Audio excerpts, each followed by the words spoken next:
deri. Do të them dy fjalë për lisin. Lisin edhe se tushkun si quhet në emra të ndryshme. Edhe këtu kjo është unë them lente se kështu kam mësuar atë në vogël. Është lente. Më duket quhet edhe ndryshe. Nëse ato shka duhet të them fjalë, këto lente ose ara quhen si zonit lisit. Janë një ushqim fantastik edhe për njerëzit, jo vetëm për derat e egër, apo për ata gjerat e që janë kafshtëpil që i hanë, se u adin vlenë, u adin cilësim.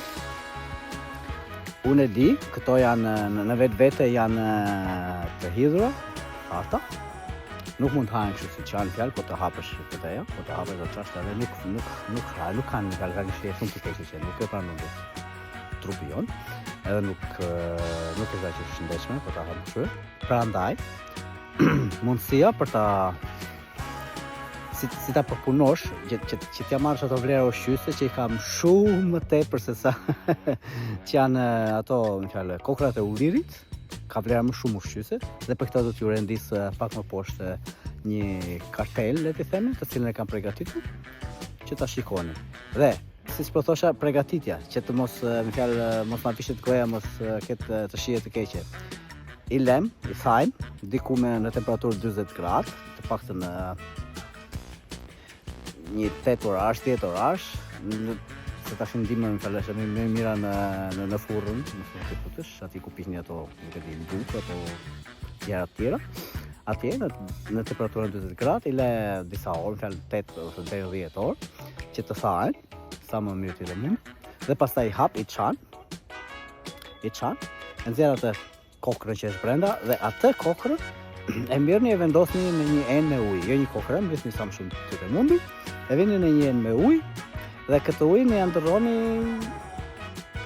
2 herë gjatë natës ose gjatë ditës, 2 herë ose 3 herë, dhe shikoni fjalë qofse është ngjyrosur uji shumë, atëherë e derni dhe i hidhni ujë tjetër, deri sa të mos ketë më ngjyrë, derisa uji të jetë i pastër. Dhe pastaj ato kokrat i fusni dhe një herë prapë në temperaturë 40 gradë dhe i thani për disa orë derisa të jenë tharë tamam.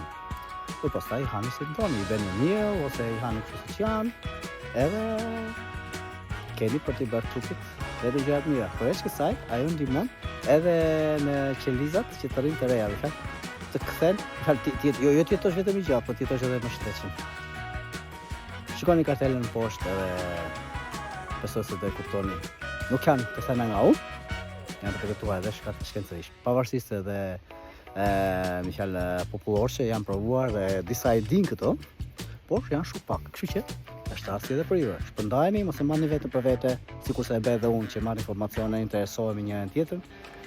Nuk e ashtu për vete për ty direkt, prandaj bëj edhe ti, ndaj edhe me të tjerët, lutem. Faleminderit, mos harro të abonosh nëse s'ke abonuar, ishte lart dhe shpërndahesh si tash. Atëherë shikoni kartelën poshtë. Në qoftë se videoja ikën shumë shpejt, e nuk keni arritur ta lexoni, e ndaloni video edhe e lexoni me qetësi.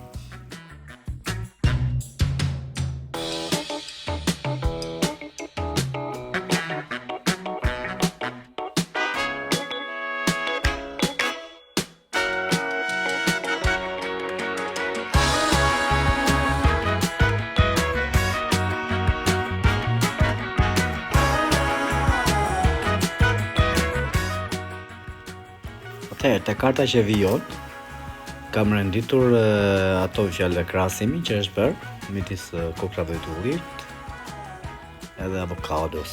Dhe shikoni numrin me kujdes fjalë të mineraleve dhe vitamineve. Sa më lart i ka. Vazhdo.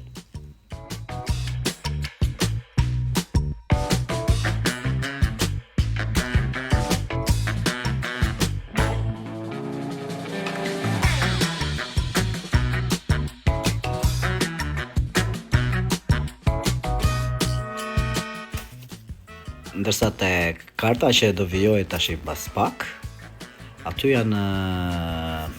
shpjegoj, kam shkruar fjalë në një kartë, mënyra se si të hiqet ajo histësira që kanë brenda këto lentet. Shikojeni, lexojeni, nuk jam duke lexuar. Unë lexoni vetë, besoj kaq që bëni. Edhe shijojeni.